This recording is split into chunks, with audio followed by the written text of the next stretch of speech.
Let's do this. 'Kay. Let's talk. Okay.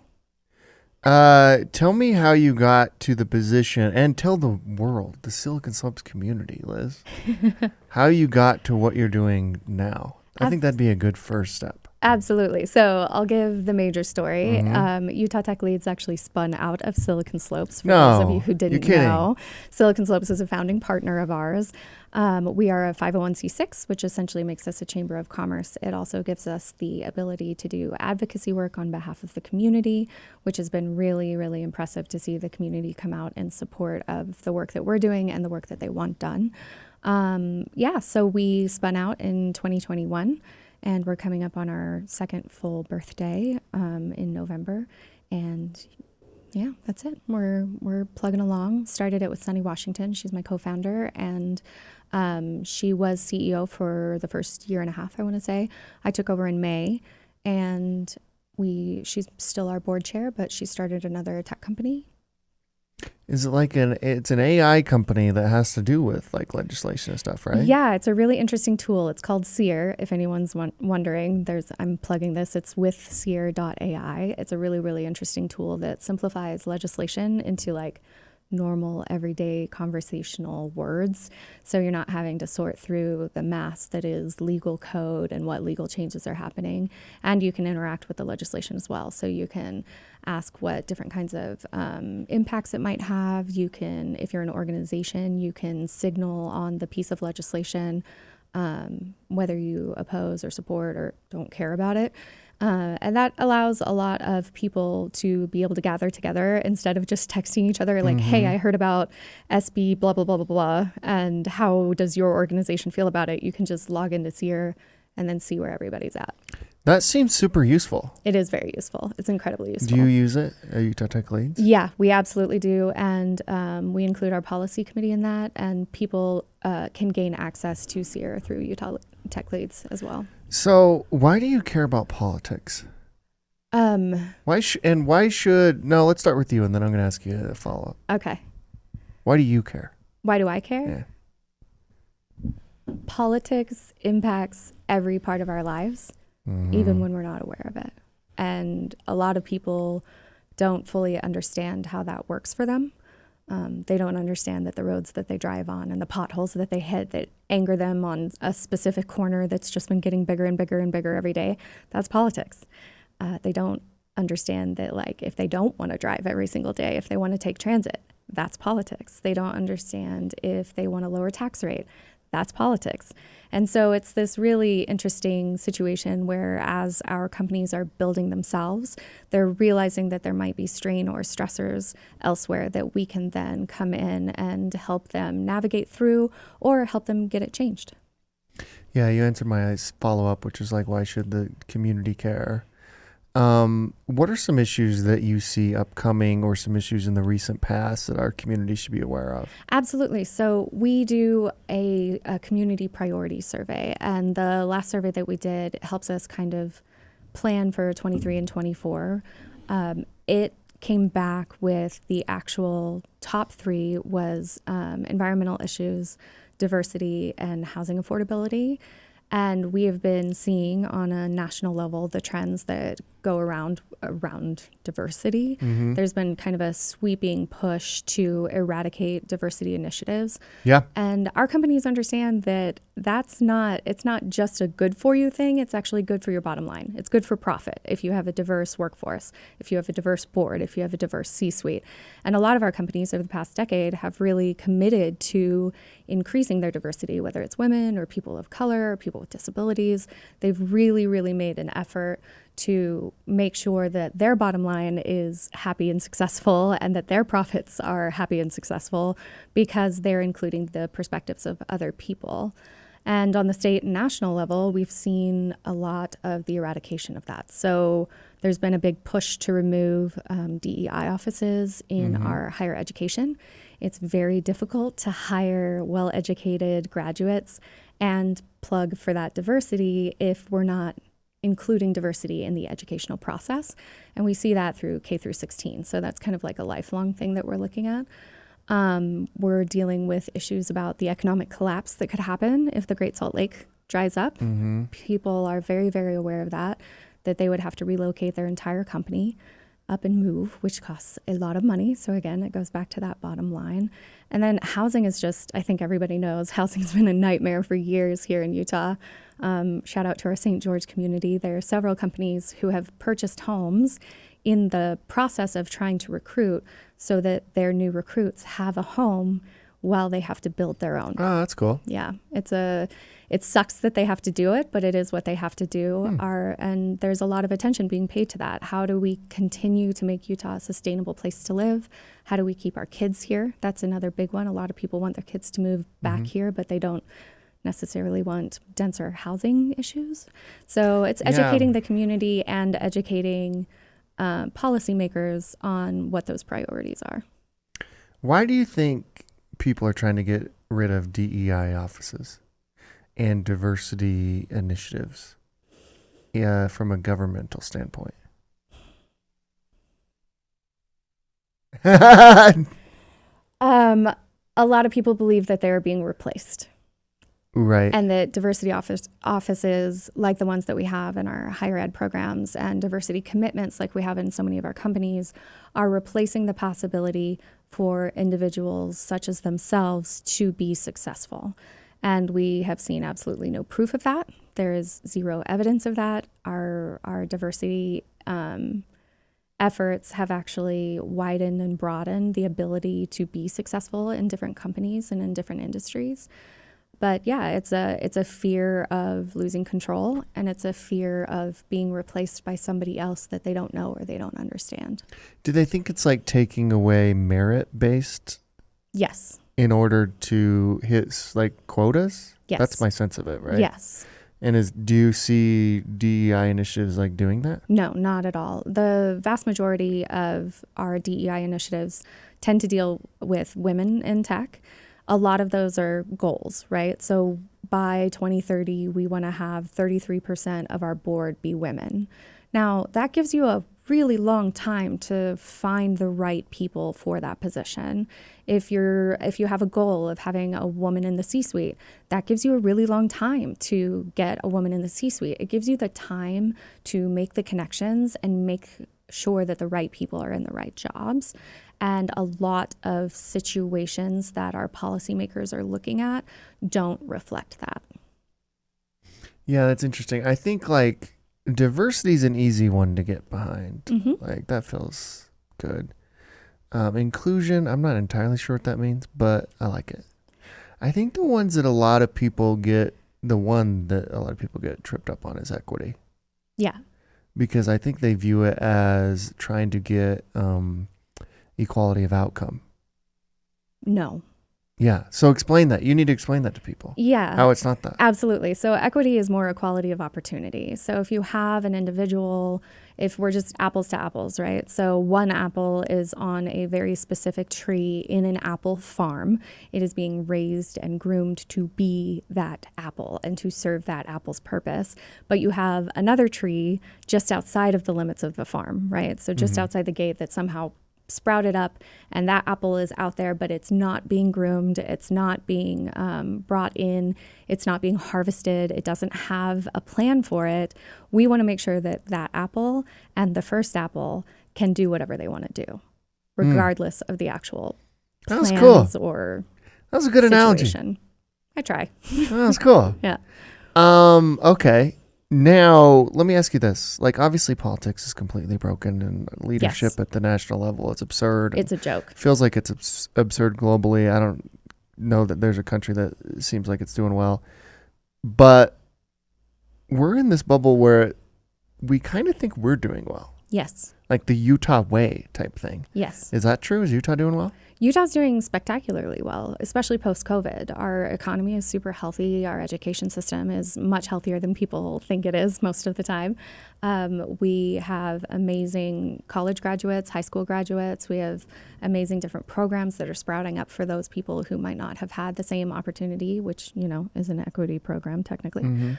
But yeah, there's a lot that's happening in the state and statewide wide, so Logan to St. George, that is going on specifically to increase the productivity of our community as well as the efficiency of our community in ways that we haven't seen before. So like the onset of generative AI, so many companies automatically use that kind of code into their company to have it work for them in different ways. And that has dramatically helped that company be able to have a better turnaround time on their products or their services. Do you think Mitt Romney would have won re-election? I think it would have been an uphill battle. I don't know. I haven't really looked at the numbers, but I think it read would have that been an book in uphill one battle. sitting, the new McKay Coppins book, Yep. because it's fascinating, and obviously he's a fascinating figure here. I think he would have lost. I think it's likely that he would have lost. I think people like Mitt Romney so on the Democratic side, they used to be called Blue Dog Democrats. So they were much more conservative on different issues. I don't think there's quite a name for it on the Republican side quite yet. People just call them rhinos, even though, that's questionable.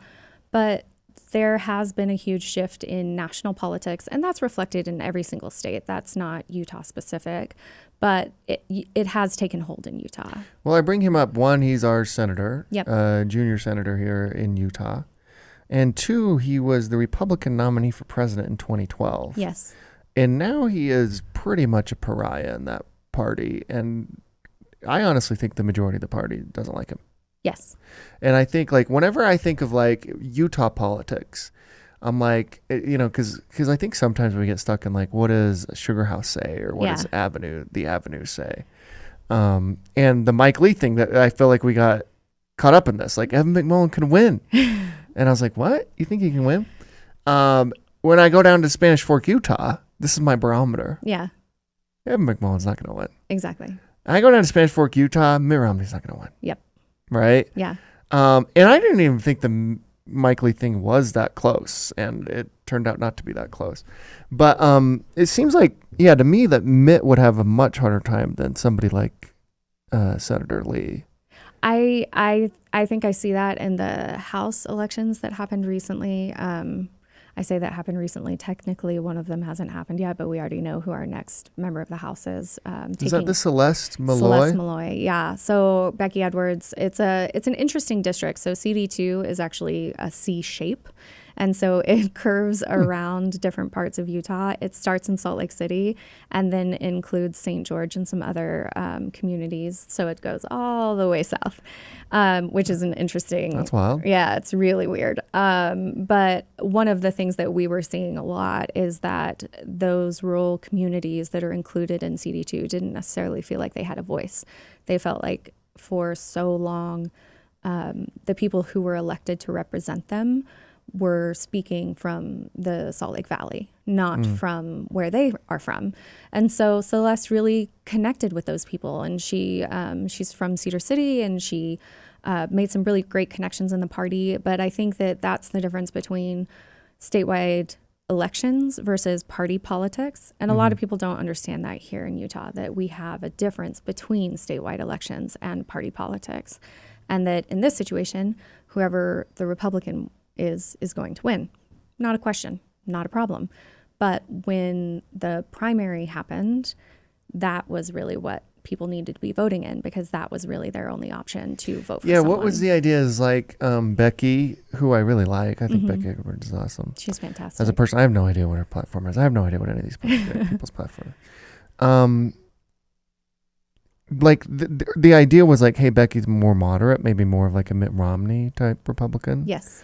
So let's try to vote for her. And then there's this Democrats changing to Republicans. Yes. To vote and then changing back as Democrats. So oh my gosh, that seems exhausting. There's been a lot of research into that, and it happened. They call them party raiders, and it happened way less than people think it did. So when you're looking at the actual numbers of who won what and where, you're looking at the numbers. Those are people who have been registered Republicans for a significant period of time, who have been in the party and working around the party and have those conservative principles. And you can see that she won overwhelmingly. Becky won overwhelmingly in Salt Lake County and Davis County, where she's from.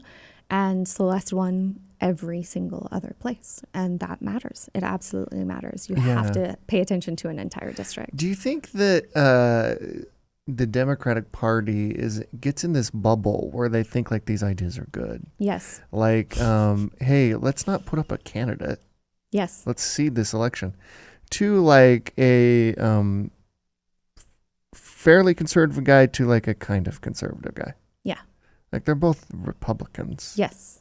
Yeah. Like why does the Democratic Party just like they don't even try? It's the weirdest thing ever. Yes. Is it like in disarray? Do they have no messaging? Do they have no reason? Yeah. Like why do we even have a Democratic Party in the state of Utah? It's been really interesting watching what's happening at the national level with that whole speaker vote that happened a bazillion times. So technically Hakeem Jeffries got more votes than any speaker in like the past 115 years, and he's not speaker. Mm-hmm. But because they kept holding vote after vote after vote after vote, and 200 and some odd people voted for Hakeem Jeffries, the Democrat now holds the record for the number of votes cast in their favor, which is crazy because the House is currently a Republican majority, and what's his name, Mike Johnson? I think his name is Mike Johnson. Sure. I don't know. It's like one of the most boring names I've ever heard. Yeah. But he eventually clinched it and became speaker after several rounds. But it was really interesting to watch that unfold,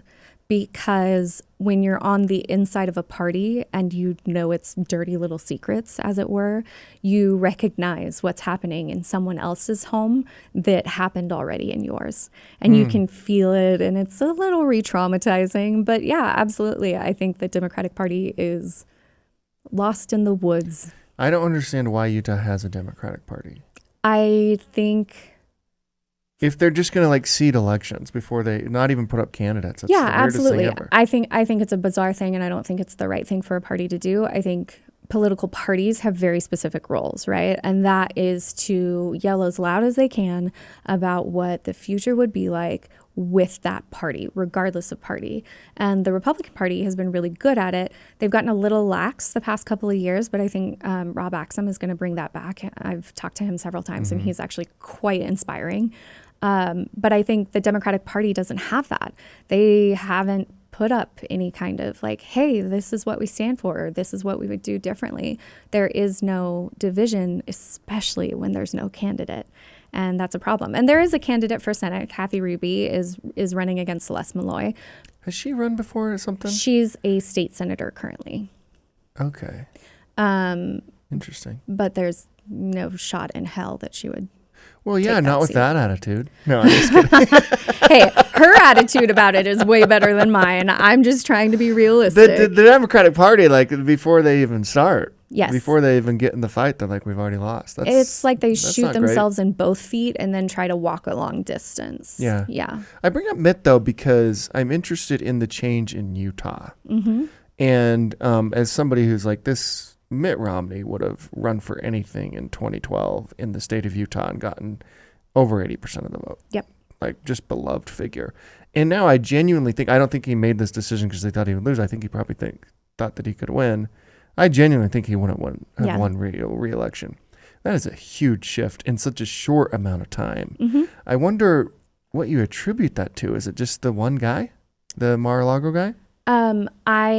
No. I think he is actually a symptom of a greater movement. I think he is a symptom and an example of a greater movement. And not to use some sort of imagery again, but if you think like about an ant farm, when the first one starts to dig down and it goes down a little bit and then it gets tired and it goes back up and someone else digs down a little bit further and then goes back up. But when you put a ton of ants in an ant farm all at once, they're going to seep through that sand and start building their homes quite quickly. And I think that's what's happened. So since the 2010 Tea Party sweep of our nation, that more libertarian valued organization took hold of some really important seats and have ever since been building their bench in a way that other political parties and other people even within their own party don't have an answer to. They don't have an alternative. It's not like, so for example, with Chris Stewart, Celeste Malloy, who's going to replace him, was actually in his office for several years. She worked for Representative Stewart, and now she's going to take over his seat. she was being taught exactly what she needed to know. But Mitt Romney, we don't have that same issue. And I think that when you're talking about the differences in political parties and the way political parties work, that is one of the most important. Republicans are very, very, very good at bringing up new leaders. Democrats are really, really good at destroying new leaders. Yeah. I mean, that's clear. Yeah. You got a president who doesn't even know where he is. And now we have a re-election of, it's the exact same election, right? Yeah. It's 2020, and neither one of them know where they are anymore. Like, it's wild. The wild thing about Mitt, though, is he won the nomination in the midst of the Tea Party fervor. Yes. Mm-hmm. That's pretty, and he was like pretty right. And the crazy thing about him is he did change a lot of his positions. Not that I care, people can change their positions, but he changed a lot of positions, and I think that hurt him. And when I read the book, it was like it wasn't even clear why he was running for president, other than they thought he would do a good job. Yeah, and he would have done. Yeah. He would have done a great job, Yeah. to be completely honest. Mitt Romney, I would happily vote for Mitt Romney for president. Not that I think he's going to run. Please don't take that as I think he's going to run. He couldn't win if he ran anyways. It doesn't. Like, not at all. The country has gone way different. Yeah, It's yeah. way different. Yep. Like, I don't even really get it. But here's the fascinating thing. Again, back to the Mitt thing. I feel like Governor Cox, President Adams, and Speaker Wilson, our leadership at the state level, Yes. are all more Mitt Romney than Senator Lee. I may be wrong about that, but they're probably more in the Mitt. But when I go to Spanish Fork, Utah, they're going to vote for Spencer Cox again. Yes. Why? Because This doesn't make sense. So there's a stupid phrase that's been used in politics for God only knows how long, and it's all politics is local, right? Everybody knows Spencer Cox's story. They know he's a good old boy from Fillmore who owns a ranch. They know all the different professional exceptionalism that he's had throughout his career. They know and like him. He's a guy that they would want to hang out with.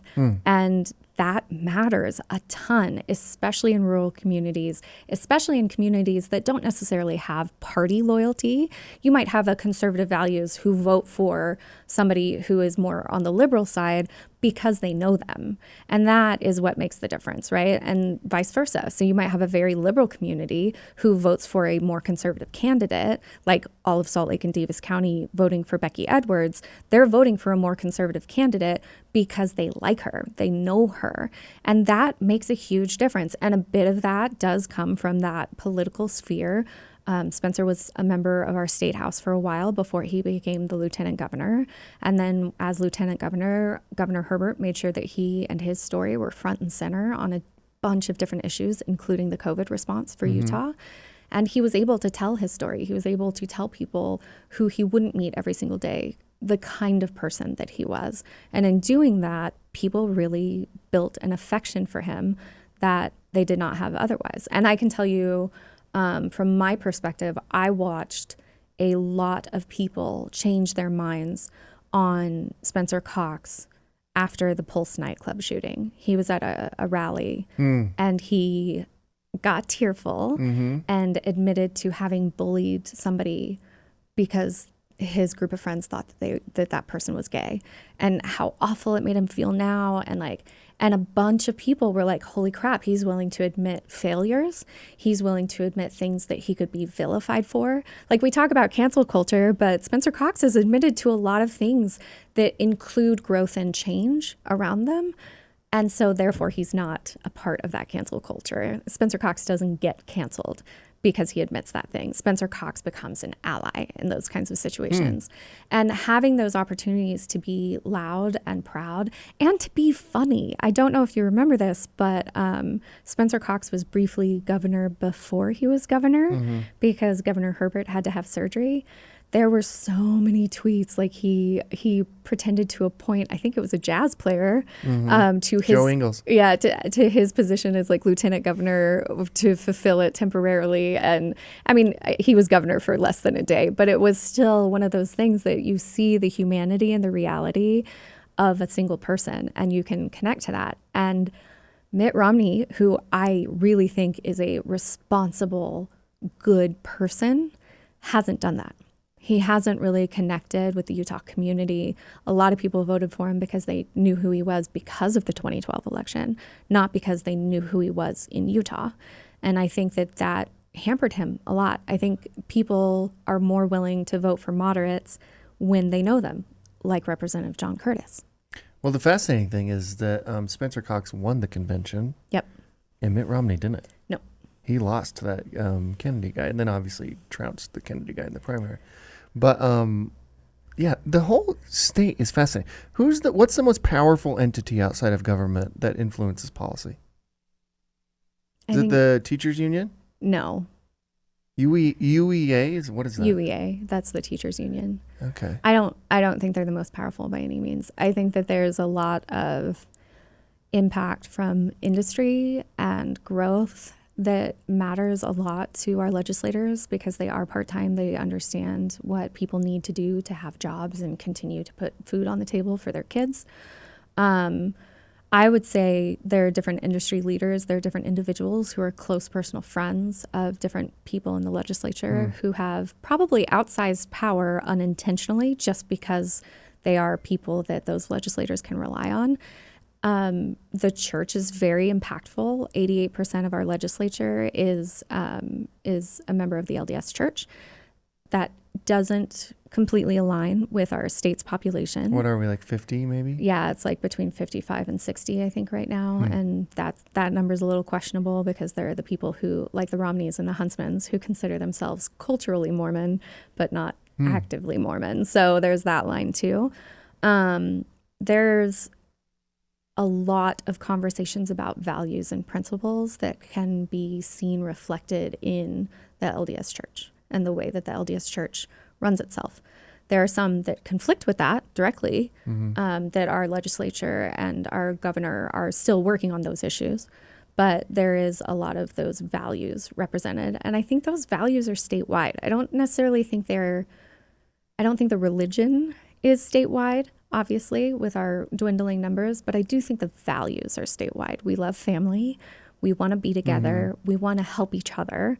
Those are some pretty basic things around humanity that we've all agreed are valuable and the right thing to do. Yeah, that's interesting. The realtors are pretty powerful too, right?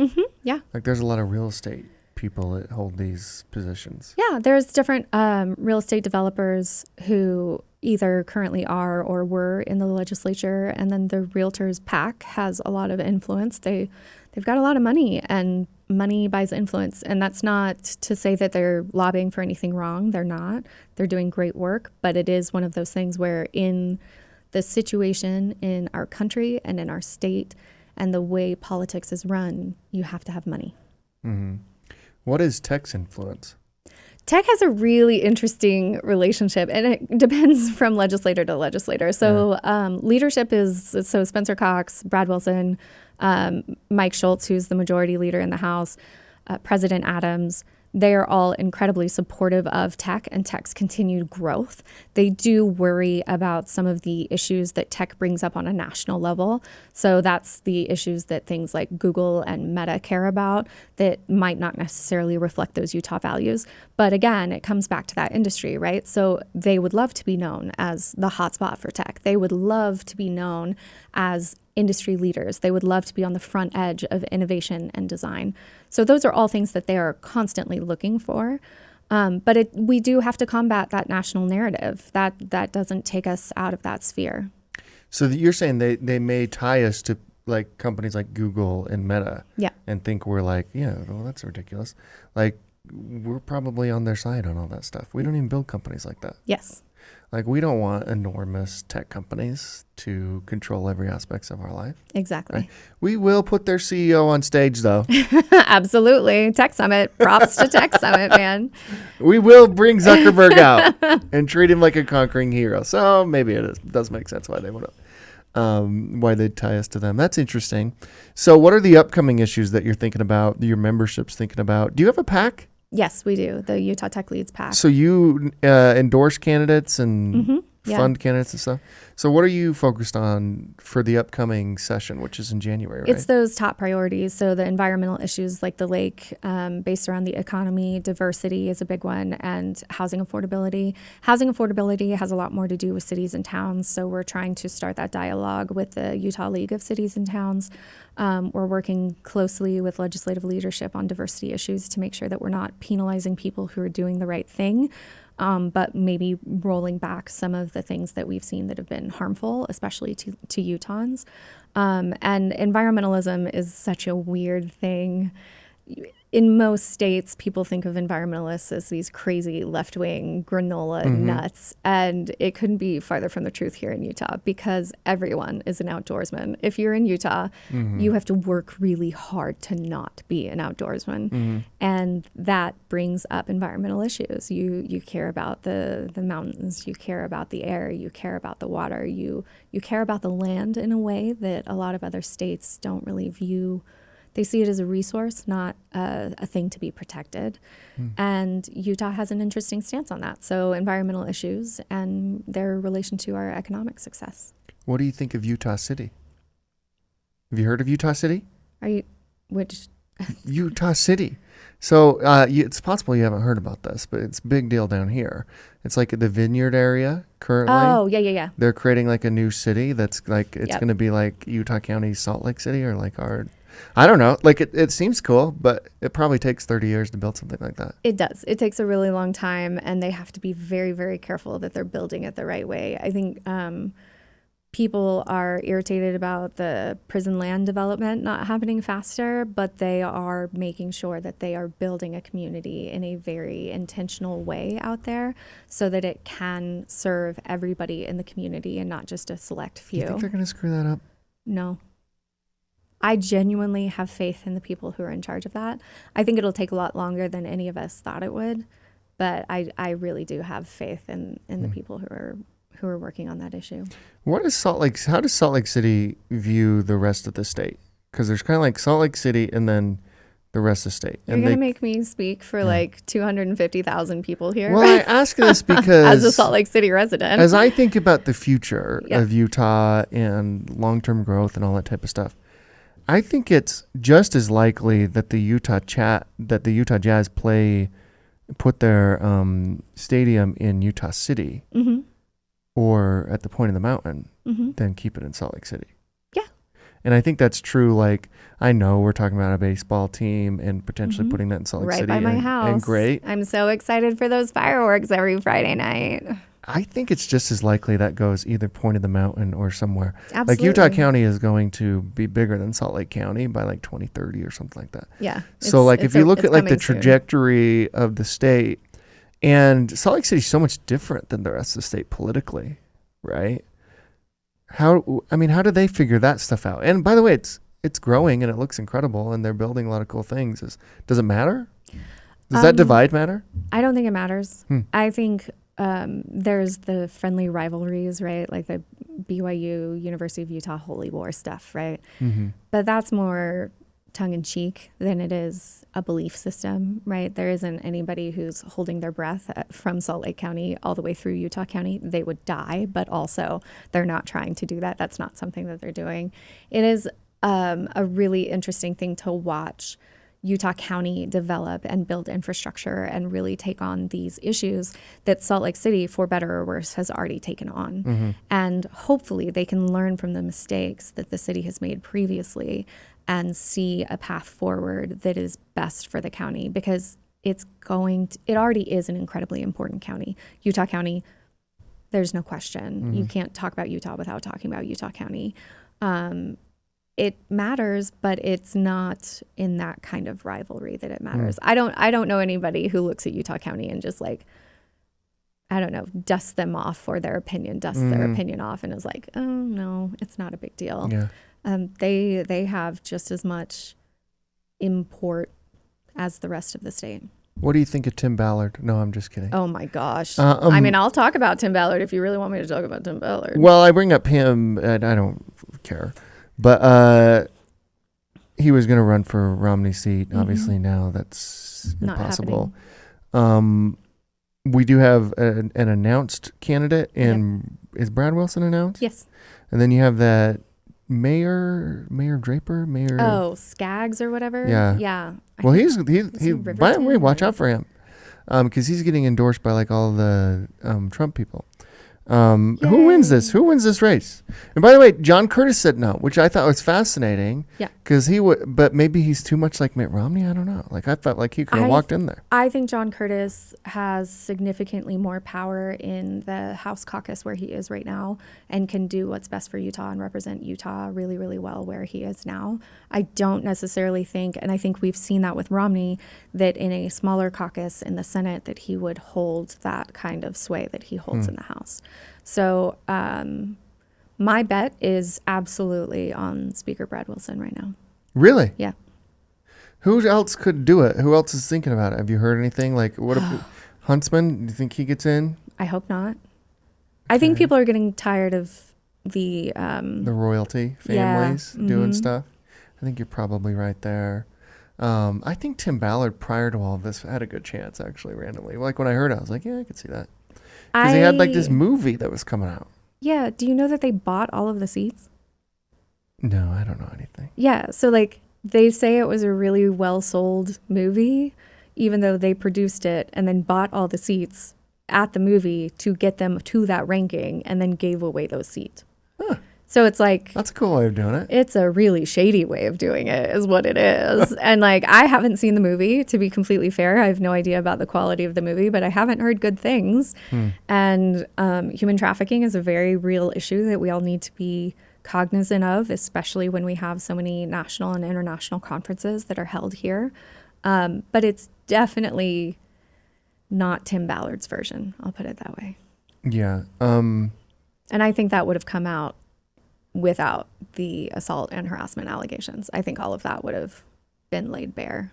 Yeah, the couple's ruse is what was fascinating. Oh my gosh. It's so Anyways, weird. I don't want to talk about Tim Ballard. So you think probably Speaker Wilson wins the Senate seat. Who knows who wins the presidential election, right? That feels like, I think it's possible we have a rematch. I think it's possible neither one of those guys make it. It would be great if neither one of them made it. Yeah, That's my personal opinion. Seems like, well, we can't have a president who doesn't know where he is.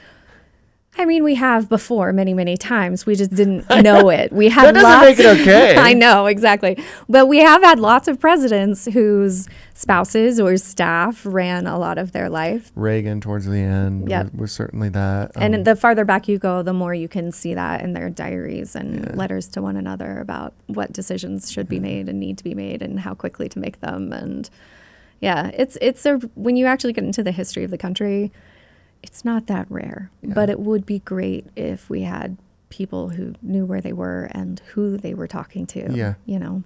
Are you optimistic about the future of the country, future of the state, the world? I think our state is going through immense growing pains right now and is trying to negotiate that. And I also think that that's a little bit why this hard right faction has taken hold, because of that change, right? Nobody wants to experience change that they didn't opt into, and Utah is experiencing change that all Utahns did not opt into. And that's just part of growth. And it's one of the things that we tout. We're one of the fastest growing states in the nation. We have the fastest growing cities in the nation, be it by birth or by immigration. It doesn't really matter. But I think the state is going through a lot of growing pains. I think our country has hit an age of essentially accountability, where it's realizing that it has existed long enough that we can no longer keep our heads in the sand about what's going to happen tomorrow. We can no longer not plan for what's going to happen tomorrow. I mean, the last time we had a balanced budget was 1996. That is bananas. I was 11 years old the last time we had a balanced budget. We'll never see that again in our lifetime. Ever. But we can be fiscally responsible. We can plan for the future. And I think that's the major difference between the leadership in Utah versus the leadership on the national stage. The leadership on the national stage is not...